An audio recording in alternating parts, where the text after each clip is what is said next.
Namaste Divine Beings, welcome to my channel Mystic Healing Home guide messages series में ये third video है। दीपा फरवरी 2006। तुम बहुत गहरे ज्ञान की तलाश में हो, इसलिए धैर्य की आवश्यकता है। तो शुरू में इस रास्ते पर चलते चलते कई बार मुझे संदेह हो जाता था कि क्या मैं सही दिशा में जा रही हूँ या किसी भ्रम के पीछे भाग रही हूँ और अपना समय बर्बाद कर रही हूँ। लेकिन मेरे गाइड्स से ऐसे संदेश मेरे लिए मंदिरों मठों में बजने वाली घंटियों का काम करते थे, जिनके बजते ही भिक्षुक या साधक का भटकता मन वापस वर्तमान में आ जाता है। मुझे भी इस तरह के गाइड्स के संदेश आश्वस्त करते थे कि वास्तव में मुझे इसी राह पर यानी कि हीलिंग ध्यान साधना के मार्ग पर ही चलना है। तो दीपा के सेशन के दौरान एक सेशन में भगवान श्री कृष्ण आए। बस एक ही अफसोस रहा कि मेरी दृष्टि उनकी तस्वीर को नहीं देख पाई, लेकिन मेरी भावनाएं इतनी गहरी थी कि मैं केवल आश्चर्य और आनंद में रोती रही।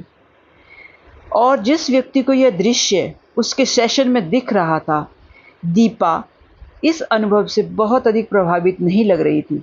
मैंने उससे पूछा, क्या तुम इतनी अद्भुत झलक देखकर आनंदित नहीं हो रही हो?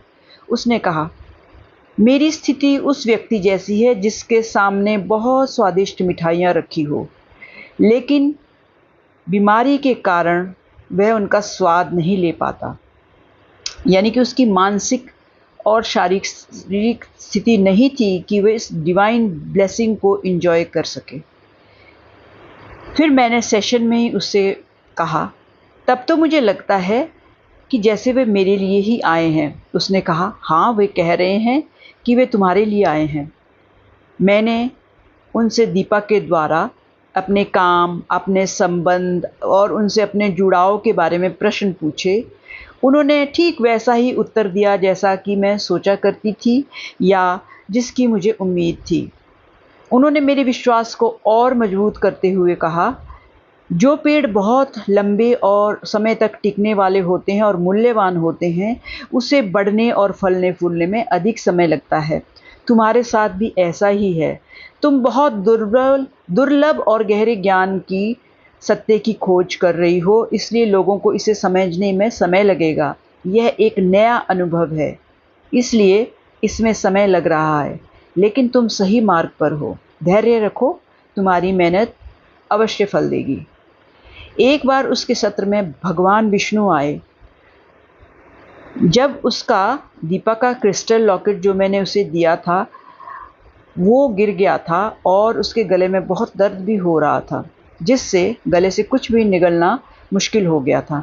तो मैंने उससे पूछा ट्रांस स्टेट में ही कि उस लॉकेट के साथ क्या हुआ। तो उसने कहा, वह धीरे धीरे काला होता जा रहा है और मेरी ओर भी काली ऊर्जा ही भेज रहा है, जिससे मुझे दर्द हो रहा है।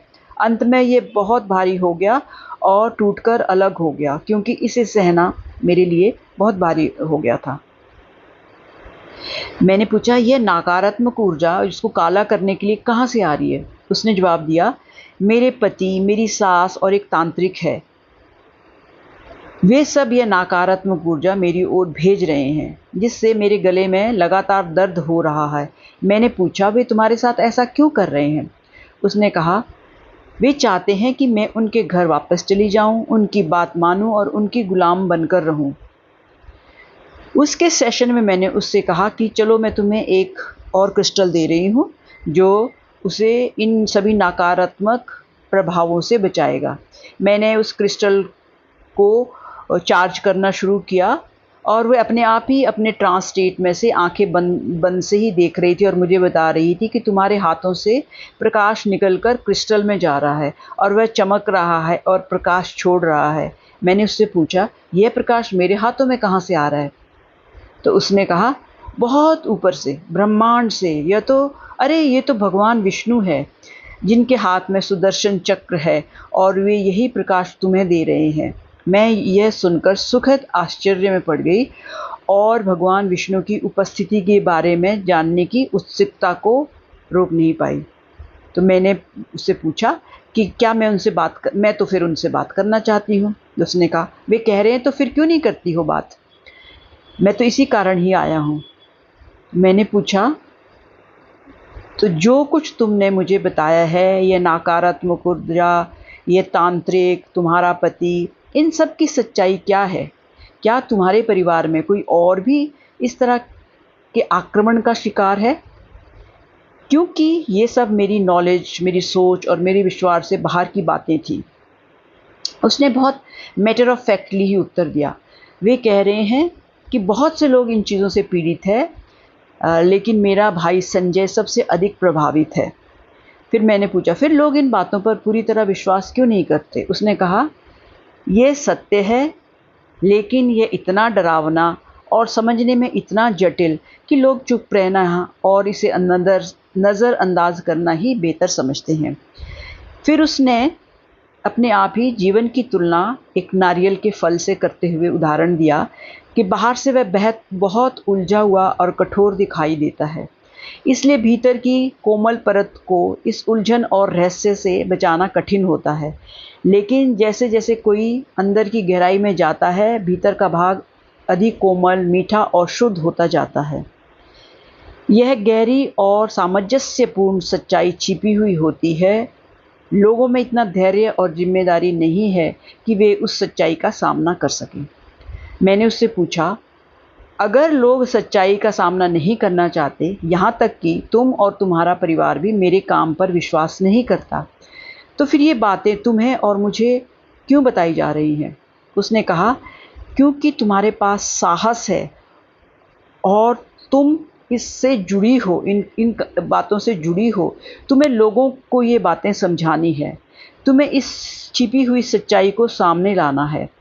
अगर तुम्हारा उद्देश्य किसी को नुकसान पहुंचाना नहीं है, तो ये सब चीज़ें तुम्हें छुएंगी, फिर आगे बढ़ जाएंगी, तुम्हें कोई नुकसान नहीं होगा।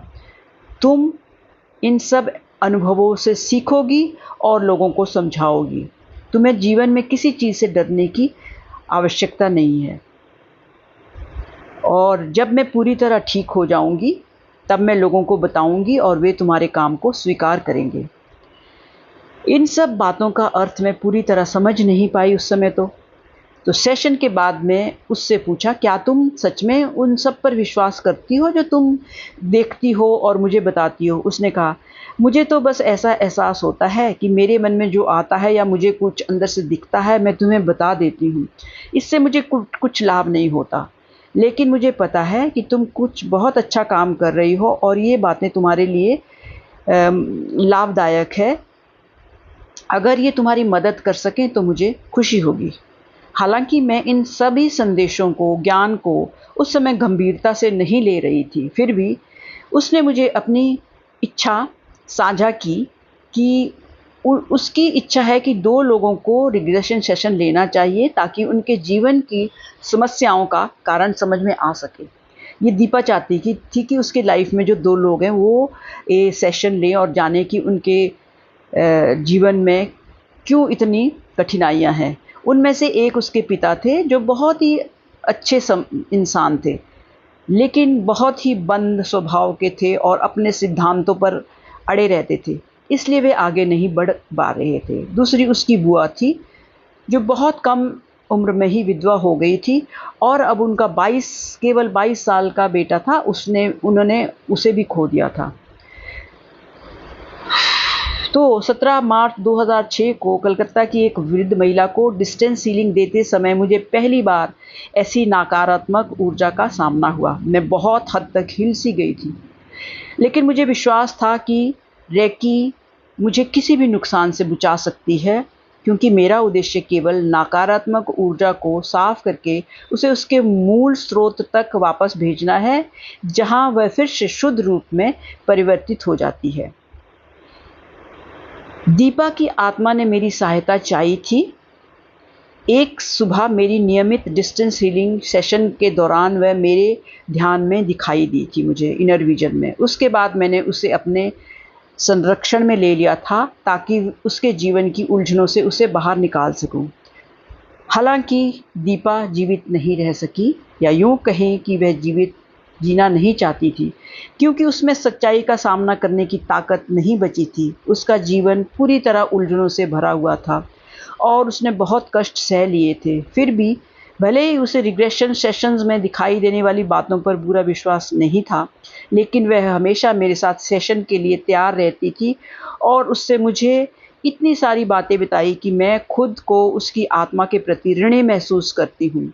इसी कारण मैं उसके माध्यम से प्रकट हुई सच्चाइयों को बताकर उसकी आत्मा को श्रद्धांजलि देती हूँ। उसी ने शहनाज और अंजना को भी हीलिंग के लिए मेरे पास भेजा था, क्योंकि उसने उन्हें हीलिंग लेने के लिए प्रोत्साहित किया। हालांकि वो खुद हीलिंग के बेनिफिट से इतनी कन्विंस्ड नहीं थी। शहनाज और अंजना ने मुझे इस तरह की नेगेटिव एनर्जीज़ की सच्चाई की गहराई और इनकी हमारे जीवन में असर के बारे में और अधिक गहराई से बताया।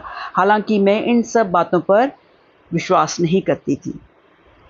तो here I end my this third video of guides messages in